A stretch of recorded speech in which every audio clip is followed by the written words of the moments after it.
Barack stood up that day and he spoke words that have stayed with me ever since. He talked about the world as it is and the world as it should be. And he said that all too often we accept the distance between the two and we settle for the world as it is, even when it doesn't reflect our values and aspirations. But he reminded us that we also know what the world should look like. He said, we know what fairness and justice and opportunity look like.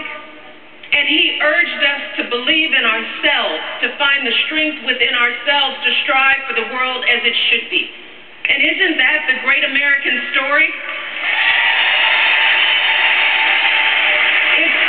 It's the story of men and women gathered in churches and union halls and high school gyms and people who stood up and marched and risked everything they had, refusing to settle, determined to mold our future into the shape of our ideals. And it's because of their will and determination that this week we celebrate two anniversaries. The 88th anniversary of women winning the right to vote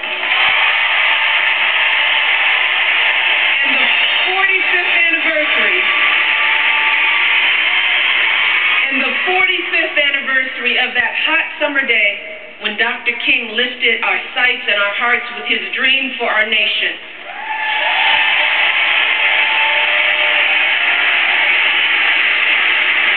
And I stand here today at the cross currents of that history, knowing that my piece of the American dream is a blessing hard won by those who came before me, all of them, driven by the same conviction that drove my dad to get up an hour early each day to painstakingly dress himself for work, the same conviction that drives the men and women I've met all across this country, people who work the day shift, then kiss their kids goodnight and head out for the night shift, without disappointment, without regret.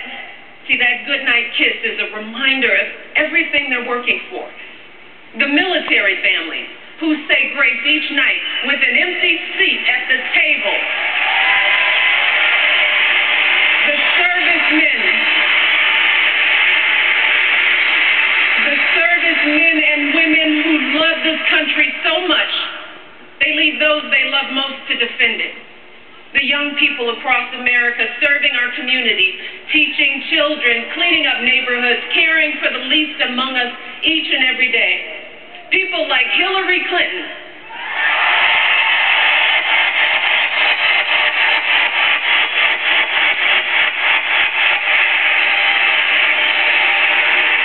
who put those 18 million cracks in that glass ceiling so that our daughters and our sons can dream a little bigger and aim a little higher.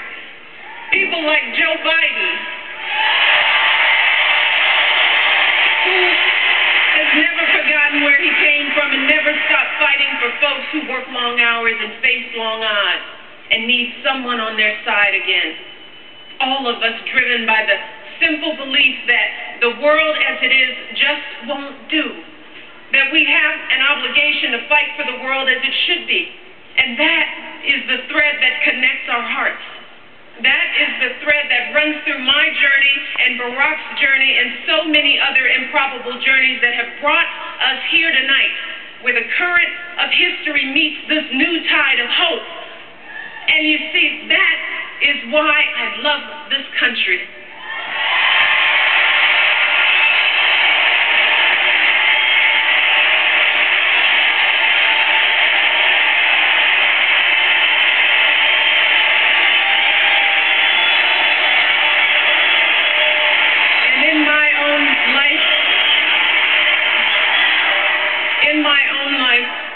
In my own small way, I've tried to give back to this country that has given me so much.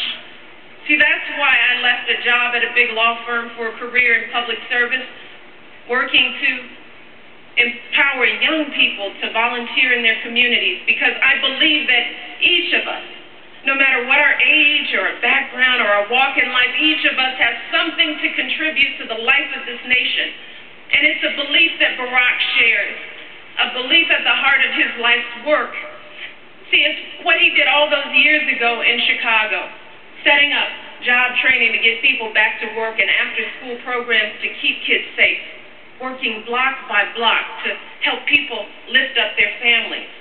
It's what he did in the Illinois Senate, moving people from welfare to jobs, passing tax cuts for hardworking families, and making sure women get equal pay for equal work